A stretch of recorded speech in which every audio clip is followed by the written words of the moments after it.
Eu sou virgem, e daí? Puta talvez até seria se eu não tivesse todas as oportunidades que me são estendidas pelo meu pai até hoje. O homem mais íntegro, puro e honesto que eu conheço. Através dele eu tive uma criação que qualquer criança poderia sonhar em ter. Ele sempre protegeu a mim, aos meus irmãos, aos agregados e às cadelas do mesmo jeito. Cadela assim, de animal mesmo. Porque ele nunca soube nem mesmo diferenciar um animal de um ser humano. Ele é meio louco assim. Pra ele, tudo que tem vida deve ser preservado e valorizado igualmente. Pra vocês terem noção, nós sempre tivemos várias cachorras aqui em casa e hoje nós temos 3. Uma Rottweiler, uma pastora belga e uma Husky siberiana. E ele afirma veementemente que nunca permitiria que elas procriassem, porque, segundo ele, a humanidade está louca e ele não teria coragem jamais de doar nem mesmo vender os filhotes que elas viessem a ter, por saber como hoje existe uma quantidade exorbitante de monstros e zoófilos que até mesmo dos animais estão estuprando. O meu pai é assim uma figura encantada, ou alguém que simplesmente não existe, não é desse mundo. Porque ele é aquela pessoa que... ele é meio burrinho por simplesmente acreditar em todo mundo, é extremamente ingênuo na maioria das vezes e pra lá de arrogante. O que faz dele um ser bastante complexo e muito apaixonante de fato. O primeiro colégio em que eu estudei, minha primeira escolinha, foi a Dinâmica, que inclusive é uma das escolas mais renomadas de Salvador, onde, na época em que eu estudava, só se entrava assim a nata da sociedade, do estilo de príncipes e princesas. E era basicamente o que eu representava pra ele, eu era a princesinha dele. Nessa mesma fase, eu inventei de dizer pra ele que eu queria muito fazer balé, ao que ele procurou também a melhor escola que tivesse de balé aqui em Salvador. E não foi nenhuma outra que não a Rosana Abubarque, aqui o meu uniforminho daquela época. E lá mesmo eu pude conhecer a própria Rosana Bubaque, que além de ser uma senhorinha extremamente adorável, era muito linda, muito meiga, delicada, assim como a minha primeira professora, a tia Lu, guarda até hoje no meu coração as lembranças das aulas. E aquilo ali pra mim foi um início de um mundo encantado já em que eu estava vivendo, das oportunidades que meu pai estava me dando. Passado um ano que eu já estudava, minha avó sugeriu ao meu pai que me colocasse em uma outra escola que pra ela era a melhor que tinha em Salvador.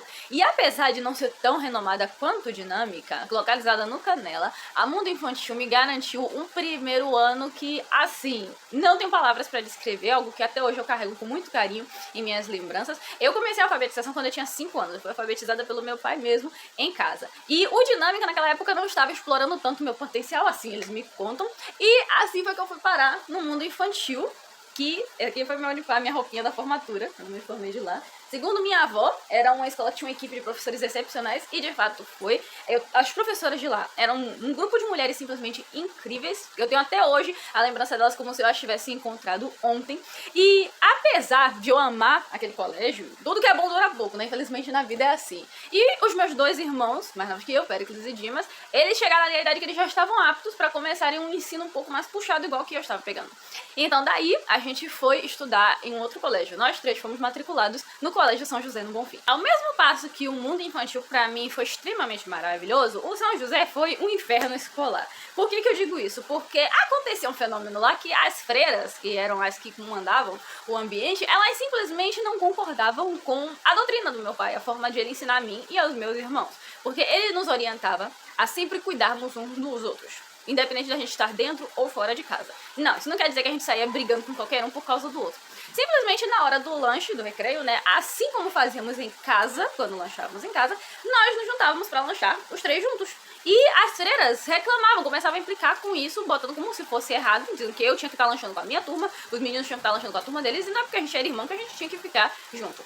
A gente não via nada de errado nisso, então a gente continuou fazendo, não dando importância nenhuma pra essa implicância ser sentido. Foi nessa época mesmo que eu estava no São José que eu dei aquele revertério de criança que de repente perde o interesse por uma coisa e começa a ficar obcecada por outra, que eu virei pro meu pai decidir que eu não queria mais fazer balé, bati o pé e cismei que eu queria aprender inglês. Daí ele me botou no CCA do Bonfim, que era praticamente vizinho do Colégio São José, era bem pertinho. Eu comecei a estudar lá quando eu tinha 7 anos, me formei com 17 e já me formei virando professora. Até aí estava tudo bem, estava tudo correndo perfeitamente na minha vida, até o dia em que Mariângela emprenhou de Antônio. E aí foi ao encontro do seu genitor pedófilo, contada a novidade, ao que este quis que Mariângela afirmasse que o pai da criança que ela carregava era o meu pai. E, inclusive, como uma nigrinha, ele ligou para os amigos de Antônio, os delegados oficiais da 5ª Delegacia, para dizer exatamente a mesma coisa. Para além disso, ele ainda virou para Mariângela para dizer que ele via meu pai indo e voltando com a gente da escola, nos buscando com o carro. Assim que voltou para casa, Mariângela relatou tudo isso ao meu pai, que claramente interpretou como uma ameaça, principalmente essa parte de dizer que ele via meu pai levando e buscando a gente da escola. Já no dia seguinte, quando ele nos buscou, junto com a minha mãe, ele nos levou até o comando da Polícia Militar nos Aflitos e pra pedir por ajuda, justamente porque aquele psicopata estava de plantão na escola dos filhos dele, no caso eu e meus irmãos. E eu tenho a lembrança clara até hoje de ver o meu pai ajoelhado diante dos militares, implorando para que eles o ajudassem a manter aquele psicopata longe dos filhos dele. Ainda assim, essa situação não passou a segurança necessária para o meu pai e ele achou por bem nos mudar de escola seria a melhor opção. Assim, ele nos tirou do São José, os três, e nos matriculou no Pindorama, um colégio em Piripiri, mais próximo de onde eu moro, sempre morei em Caparipe. Mas ainda assim, isso não foi suficiente para o meu pai conseguir se sentir seguro e despreocupado com a nossa segurança.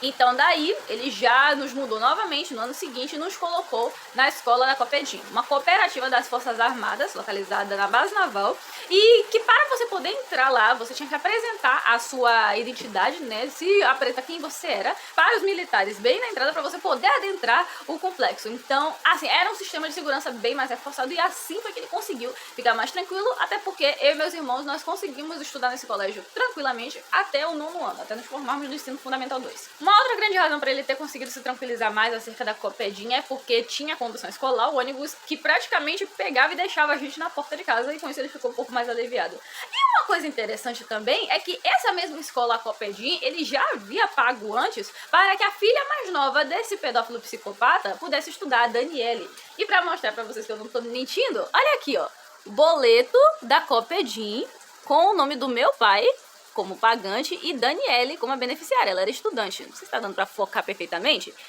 mas aí eu já vou botar foto junto do vídeo para vocês poderem ver. E usando da paternidade, né, que essa bicha velha tinha com a Daniele, ele também se aproveitou nessa época para poder espalhar aos 4 cantos as mentiras que ele contava a respeito do meu pai, de mim, da minha família no geral, como se verdade fosse. Algo que ele faz até hoje, inclusive. Mas aí, de bichice em bichice, de psicopatia em psicopatia, os anos foram passando e como o fruto não cai longe do pé, as 2 filhas deste psicopata, ainda que criadas com todo o amor, carinho e dedicação do meu pai, hoje estão aliadas ao pai delas, fazendo exatamente o que ele já fazia naquela época, as calúnias, as difamações, as acusações falsas contra o meu pai, as mentiras contra a minha família e de forma ainda pior. A ganância tomou as mentes e os corações de ambas de tal forma que no ano de 2018, eu, meus irmãos, minha mãe e minha avó, mãe das duas, nos vimos obrigados a expulsar elas do nosso meio por elas estarem atentando contra a vida do meu pai, contra a saúde dele, já trabalhando ali para que ele morresse de fato. E no ano de 2019, por conta de interesses financeiros, porque a Mariângela, que foi formada advogada pelo meu pai, que deixou de fazer a faculdade de medicina para que ela pudesse fazer a faculdade de direito, e eu ainda vou explicar isso melhor pra vocês em um outro vídeo, porque esse daqui já vai ficar longo demais se eu incluir essa parte, ela não conseguia nem mesmo comprar um pão com o que ela ganhava na profissão, de tão bem que ela exercia. E com isso, ela precisou sequestrar a filha que ela tinha de 11 anos e 3 meses, que foi criada pelo meu pai desde até antes de nascer, porque Mariângela já estava, não estava nem mais na porta de casa, já estava na rua para abortar ela, quando meu pai a chamou de volta e pediu que ela não fizesse aquilo, com a justificativa de que, em um lugar onde comia um, comiam 10. E aí ele tinha total condição de criar a menina como criou ela, e ele assumiria a criança, e assim ele fez. O tempo foi passando e essa bandida se juntou de fato ao seu pai, pedófilo psicopata, e a uma tia dela que copiou o processo da minha mãe contra a Limpurb, tentando usufruir aí dos direitos que viriam do processo, cujo único beneficiário seria o Marta Gangesteira, na época que se teve aí o início, e por causa desse processo que chegou a um montante de 5 milhões, somado aos bens que o meu pai já tinha, foi que elas se uniram para tramar a morte dele de fato. Sem contar que essa mesma tia de Mariângela, que infelizmente também é minha, até hoje se passa na justiça como esposa do meu pai, ignorando completamente a existência da minha mãe nessa história. E por motivos de indenização, né, o valor que teria ali a se receber, essa quadrilha que se formou ali começou a barbarizar e inventar uma série de crimes contra elas mesmas no processo falsamente para gerar um valor maior de indenização, que foi um montante de 5 milhões que eu cheguei a falar. Onde meu pai, que até então não sabia de nada disso, ele havia sido diagnosticado em 2015 com um quadro grave de depressão, assim que descobriu, virou para elas e falou que por conta daquelas falcatruas, aquele valor não iria para a mão de ninguém, ele seria distribuído para o Aristides Maltês e o Irmão Dulce. Na época, meu pai ia fazer diversas campanhas com a Voz do Subúrbio para poder ajudar o Hospital de Chites Maltês, que na época estava pronto de fechar as portas, e o irmão Dulce, que ele sempre teve um apego muito forte. Aí pronto, pra quem conseguiu entender, lógico, quem não entendeu, simples, foi justamente esse motivo que fez com que elas se revoltassem e investissem ainda mais contra o meu pai. E os crimes que elas cometeram, pra quem está curioso e ainda não ouviu essa história, que eu já contei algumas vezes, na verdade, era que Leinice, a tal da minha tia, suposta esposa fake do meu pai, ela fazia balões de fezes e colocava na frente de uma padaria que temos aqui ao lado da nossa casa, chamada Crispam, e tirava fotos, registrava como se o lixo que estava sendo ali colocado na nossa porta, que foi o que gerou o processo contra a Limpub, já estivesse afetando a vizinhança além da gente. Um outro crime já comum que elas já tinham ali à prática era de pegar as seringas que minha mãe usava, minha mãe como auxiliar de enfermagem, trazia para casa matérias para poder cuidar das nossas cadelas, que na realidade foram as mais prejudicadas com essa situação do lixo. A esmagadora maioria delas morreu nessa época por conta das moscas varejeiras que pousavam nelas, deixavam ali os ovos e as doenças e tudo mais, e a minha mãe ficava na tentativa de salvar elas. Essa quadrilha que eu cheguei a falar pra vocês, com esses crimes que elas cometiam, elas pegavam as seringas que minha mãe usava, enfiavam nas sandálias delas e tiravam fotos para poder também registrar no processo como se isso fosse proveniente do lixo. Isso tudo até chegar um desembargador muito inteligente que percebeu que ali tinha alguma coisa de muito errado no processo e derrubou o valor para 60 mil. Pronto, que nesse dia, essa quadrilha chegou aqui, na nossa porta, pra fazer uma baixaria inimaginável. A frase que ficou mais fixa na minha memória foi a usada por Mariângela. E aquilo ali eram 60 tons de indignação dela, em alusão aos 60 mil que foi da indenização que elas queriam receber de milhões e que acabou sendo reduzida supostamente por nossa culpa. Só a fim de desenhar, pra quem não entendeu ainda, essa indenização que elas queriam receber, querem até hoje na verdade, seria de apropriação indébita. A casa é escriturada no nome do meu pai, a esposa legítima é a minha mãe e é quem tá com o nome no processo. O que elas tentam pleitear na justiça há anos é 100% ilegal. Só pra quem não conseguiu entender. Enfim, chegamos ao meu laudo. E eu vou ter prazer de explicar qual que é desse laudo aqui para vocês, mas antes deixem-me explicar uma coisinha rápida. Sem ter mais o que inventar, o pedófilo psicopata, juntamente com todos os seus asséculos, incluindo suas filhas bandidas e sua irmã degenerada, foram atrás de seus amigos na DEAN de Periperi e inventar um inquérito onde eles omitem totalmente a verdade acerca da expulsão das pessoas que eu cheguei a mencionar, que foram expulsas por mim, pelos meus irmãos, minha avó e minha mãe, dizendo que elas fugiram daqui em 2019, um ano após nós termos expulsado elas, supostamente porque aqui elas sofriam todo tipo de estupro, torturas, abusos, cárcere privado, absolutamente todo o código penal que vocês puderem imaginar. E não somente elas, mas também as pessoas que aqui sempre passaram, conviveram aqui, em algum momento eram todas vítimas de todas as agressões possíveis do meu pai. A Mariângela, inclusive, bota que ela sequestrou a menina de 11 anos e 3 meses que ela pariu aqui, que foi criada pelo meu pai desde sempre, por ela não querer que a menina fosse estuprada, como todo mundo era, ainda que essa criança fosse filha de um delegado. Agora, pra esse delegado, eu deixo aí a pergunta, o senhor também foi estuprado? Ou tem algumas questões aí que o senhor vai ter que explicar. Como é que, sendo um delegado, o senhor estava aqui, sempre acompanhando sua filha, trazia seus amigos aqui, delegados oficiais e tudo mais.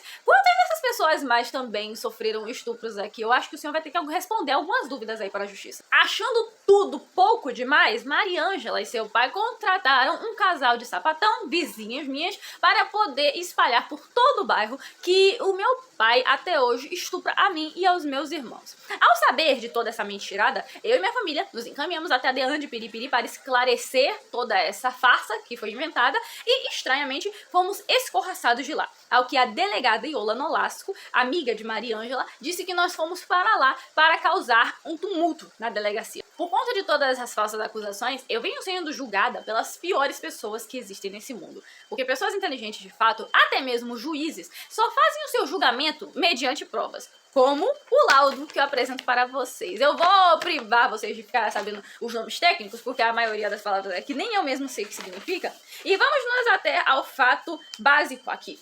Ante o exposto, conclui a perita tratar-se de pericianda virgem. Aqui vocês podem verificar que é o meu nome, de fato, que consta aqui, Valentina Gomes Tavares, e o virgem tá bem escrito aqui embaixo. Eu também vou deixar fotos pra você que não tá conseguindo enxergar, poder ver depois que assistir esse vídeo. Sim, por mais inacreditável que seja, isso tudo é verdade. E eu posso afirmar pra vocês, essa quadrilha, eles podem até pensar que eles vão ficar impunes disso. Mas não vai acontecer de maneira alguma. Até mesmo porque, vocês viram, tem um laudo já em mãos, testando que o que eles falam ao meu respeito especificamente é uma mentira. E ainda assim, eles espalham através de amizade aos quatro ventos que eu sou estuprada pelo meu pai desde sempre. Não somente isso, como os meus irmãos também, e um dos meus irmãos, o Dimas, já foi até colocado como se não tivesse pênis, porque o meu pai mutilou a genitália dele. E sim, colocou a nós três como se nós fôssemos torturados e vítimas de cárcere privado. Toda essa situação me remete a duas funcionárias públicas que são pessoas, assim, extremamente admiráveis, é uma palavra que eu poderia usar para definir, que foi Verônica, da Deane de Brotas, que não me impediu de poder fazer o meu BO e requisitar esse laudo para comprovar essa mentira que vem fazendo a minha vida um inferno nos últimos tempos,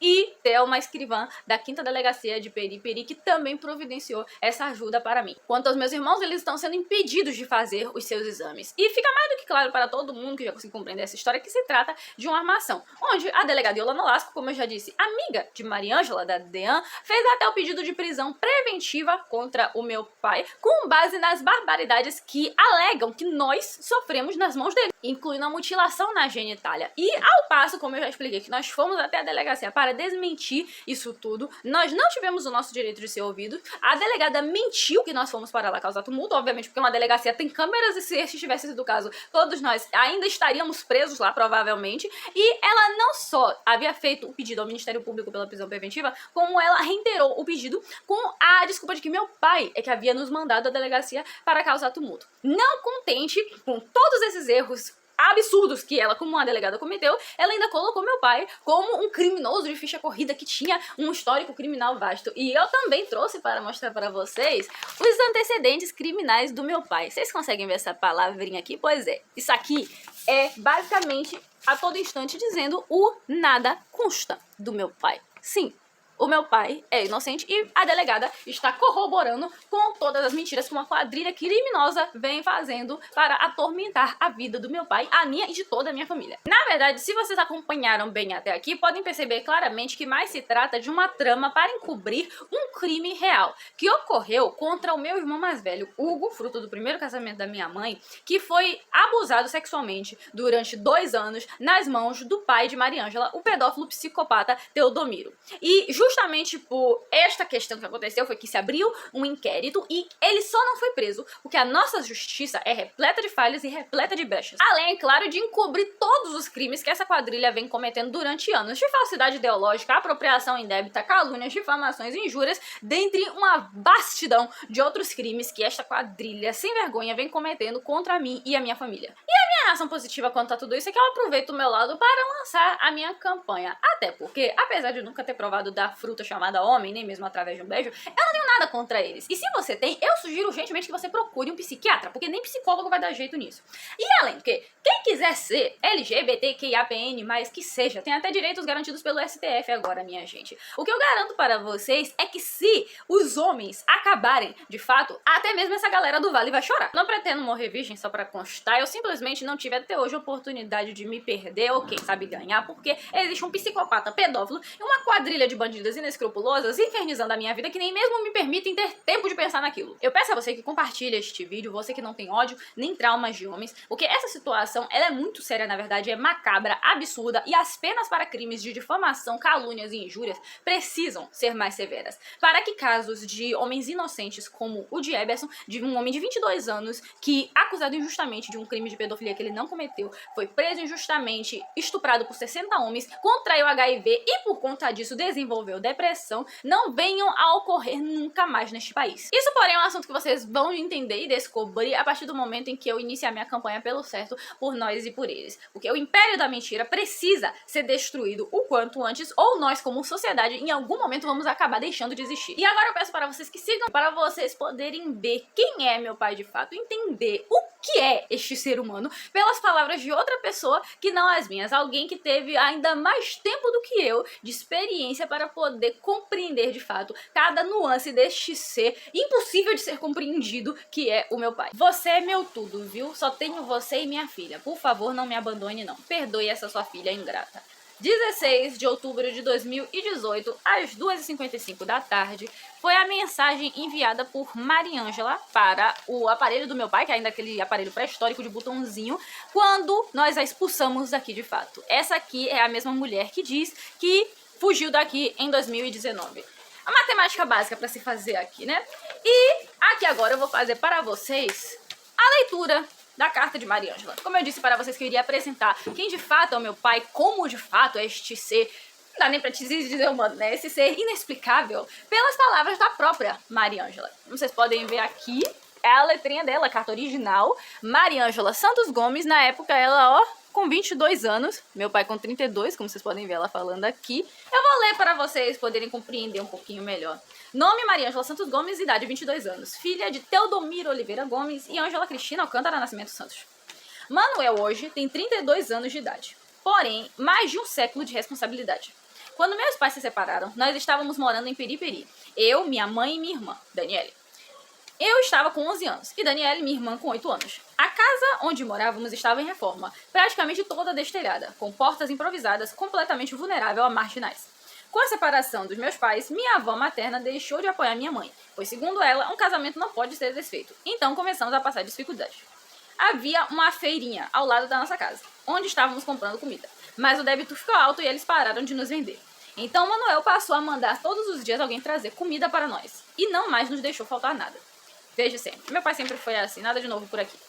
Como já haviam tentado assaltar nossa casa e minha mãe realmente já não tinha como nos manter financeiramente, fomos morar na casa de Manuel, onde já moravam muitas outras pessoas, que passavam pelo mesmo ou por situação pior do que a nossa. Vocês podem se atentar que essa parte é interessante, porque hoje Mariângela e sua corja botam como se o meu pai fosse um vagabundo sustentado por elas durante anos. E eu só posso deixar a mensagem para a Mariângela de que, por mais mentiras que você invente, não vai apagar o histórico do meu pai e não vai apagar o seu. Quem tá bem, quem não tá passando por dificuldades, não invade a vida do outro assim, isso é mais do que lógico e vocês estão vendo que a própria relatou isso. Então, você veio pra cá, Mariângela, porque você estava morrendo de fome, junto com sua irmã, junto com sua mãe, junto com todas as outras pessoas, os pobres miseráveis que meu pai resolveu acolher. Então, vamos deixar de mentira que realmente não vai nunca mudar a história que rolou de fato, para que você ficasse sendo sustentada e criada até pelo meu pai, junto comigo como se filha dele fosse durante mais de 20 anos. Bem mais, né?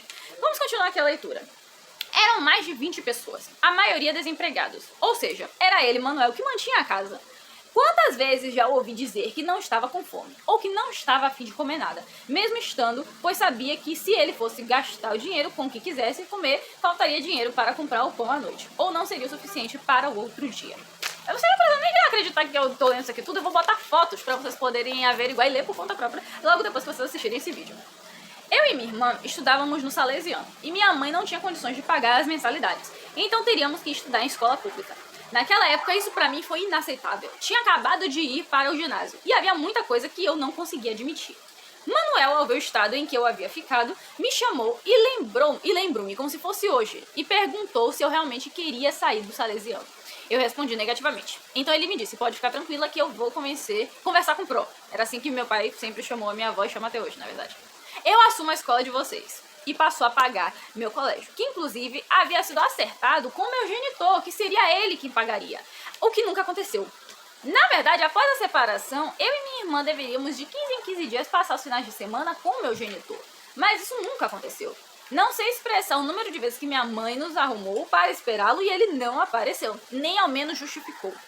Só uma pausa rápida, essa mãe que arrumava vocês, né, minha avó, que todo mundo aqui conhece como Pro, essa é a mesma mãe que vocês dizem que foi quem destruiu com a vida de vocês, que botava arma na cabeça de vocês para que meu pai molestasse vocês? É a mesma mãe que você botou o casal de sapatão pra ameaçar dar porrada? A mesma sapatão que até hoje você protege por ser procurada por tentativa de homicídio junto com o filho dela, Mariângela, que você também botou para ameaçar a sua mãe? Interessante isso aí.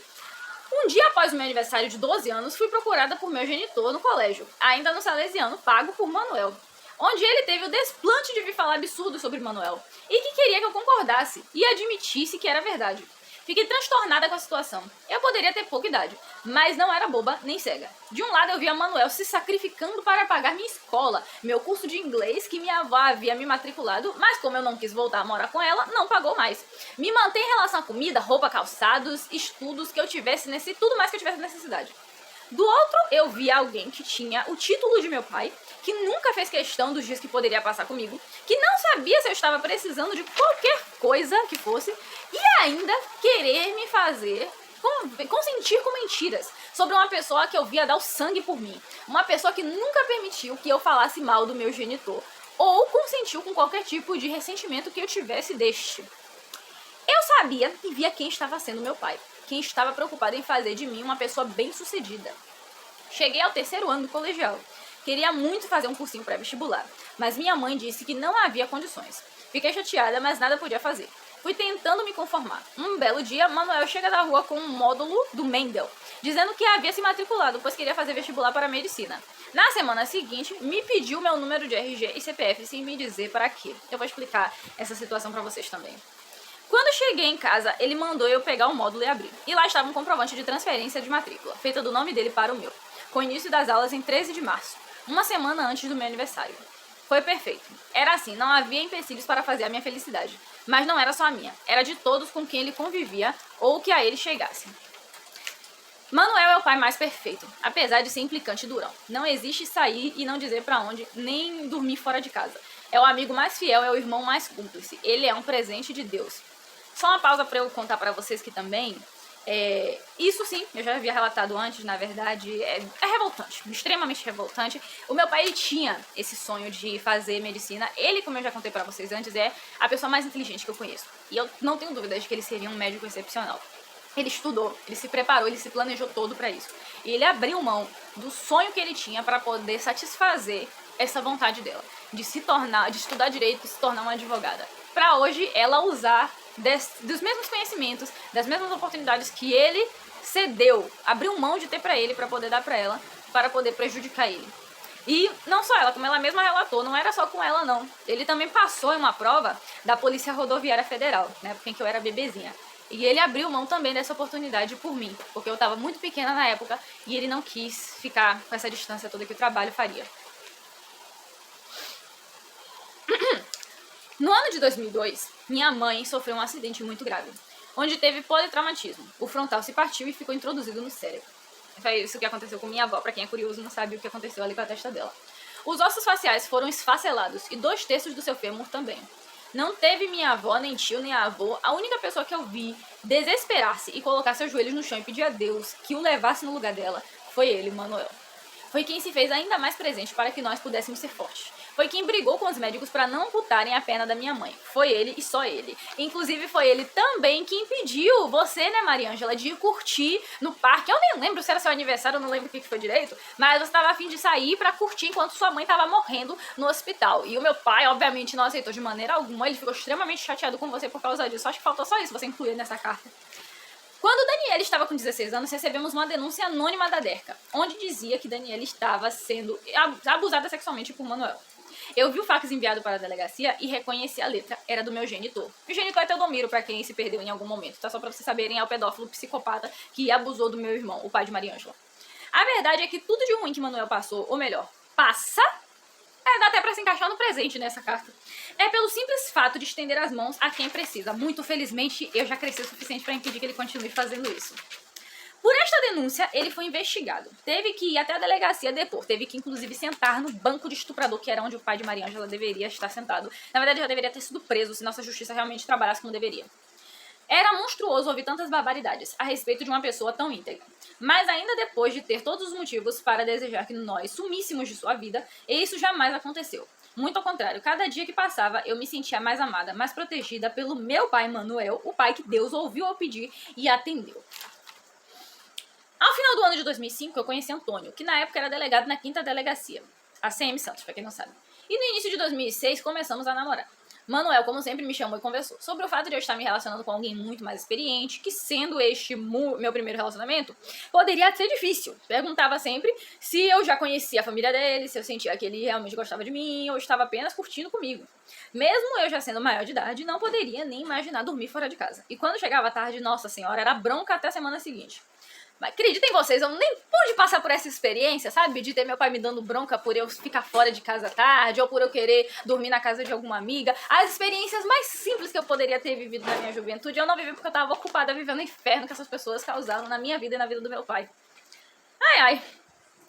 Passei aproximadamente 2 anos com o Antônio, e ao final do relacionamento fui surpreendida, estava grávida. E olha que gente ruim tem sorte, viu? Porque ela ainda poderia estar grávida de um vendedor de picolé, porque eu tenho bem lembrança, sim, eu era uma pirralha, mas eu tenho bem lembrança de ela levando bronca por se oferecer pra absolutamente qualquer homem que sequer olhasse na direção dela. Era uma prática que ela havia aprendido com a própria tia e com as outras mulheres degeneradas da família dela. Por um instante achei que o mundo havia despencado sobre minha cabeça. Pensei em abortar. Inclusive minha tia Maria José disse para minha mãe que conhecia alguém para fazer isso. Manuel não permitiu. Disse que eu estava sendo mal agradecida, que eu poderia estar doente e, no entanto, estava grávida. Acho que dentre todas as vezes em que ele já me surpreendeu com seus atos, essa foi a melhor de todas. Ele estava sentado em um sofá na sala e eu estava em pé, encostada na porta. E ele então me disse que sabia que a minha gravidez traria muitos problemas, mas ainda assim ele não permitiria que eu abortasse. E como trouxe problemas? Tipo, do início ao fim. Ela mesma vai falar aqui, mas depois eu ainda vou falar mais pra vocês. Foi como uma profecia. Ao descobrir que eu estava grávida, meu genitor propagou para todos que eu estava grávida de Manuel. Inclusive, foi até meu encontro para me convencer a dizer que eu realmente havia sido abusada por Manuel e que ele seria o pai da minha filha. Eu recebi e-mails com esses absurdos. Meus conhecidos comentavam que souberam dessa história e se não fosse o suficiente, meu genitor... E como se não fosse o suficiente? Meu genitor pediu para um suposto major telefonar para o próprio Antônio para falar essas barbaridades. Mas mesmo assim foi Manuel que fez e faz tudo por minha filha, que hoje tem 1 ano e 2 meses e o chama de amor. Coincidentemente, da mesma forma que o meu sobrinho, filho de Verônica, chama ele. E é isso que ele é. É o amor puro, simples e desprendido de tudo que o pudesse corromper. É fantástico. Só uma pausa rápida para eu poder falar a respeito de como essa gravidez foi sim um pesadelo para o meu pai.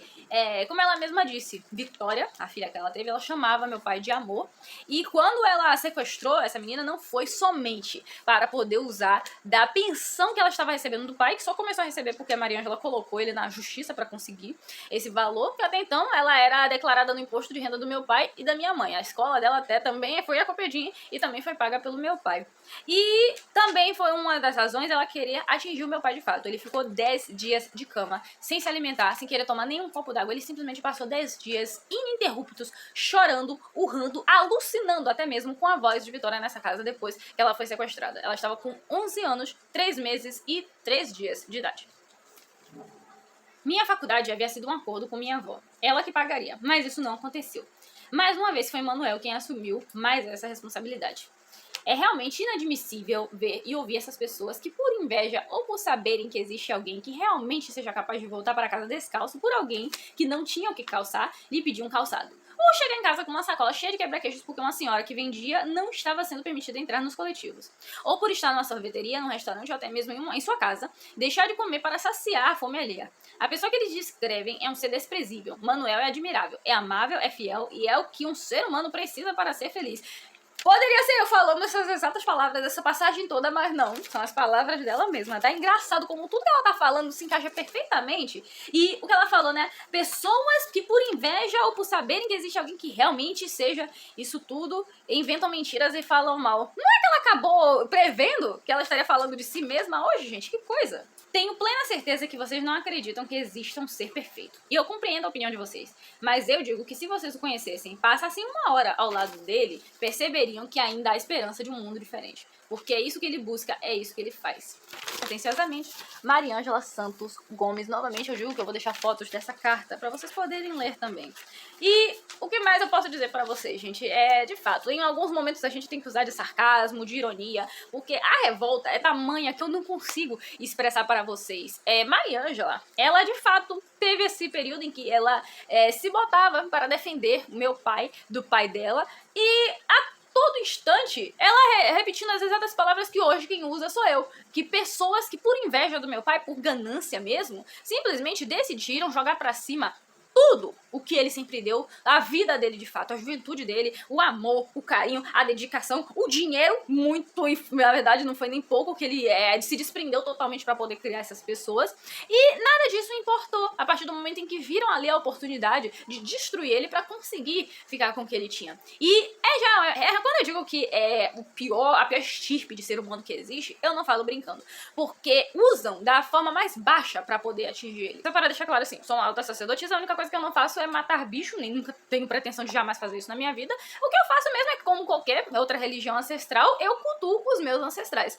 E quando elas ficam inventando essas coisas a respeito das divindades, que por sinal sempre estiveram ao lado do meu pai, protegendo ele, inclusive me dando forças para que eu conseguisse ajudar ele a tirar essas pessoas da minha vida, não me ajudar, era mais forçar mesmo, porque se dependesse dele, essas pessoas teriam continuado aqui por muito mais tempo, acabando com ele. Porque ele sempre teve essa coisa insana, que eu nunca vou conseguir descrever para vocês o que é, de achar que ele tem essa obrigação de cuidar de todo mundo, de proteger todo mundo, de abraçar o mundo com os braços dele, como se ele não tivesse outra missão nessa vida. Como se a sina dele fosse essa. Independente do quanto as pessoas o machucassem, independente do quanto as pessoas o prejudicassem. Isso foi uma coisa que atormentou a minha infância, a minha adolescência, porque eu via ali o meu pai sofrendo na mão das pessoas às quais ele estava se dedicando, tanto quanto estava se dedicando a mim, que era filha dele, e sempre me gerou essa revolta.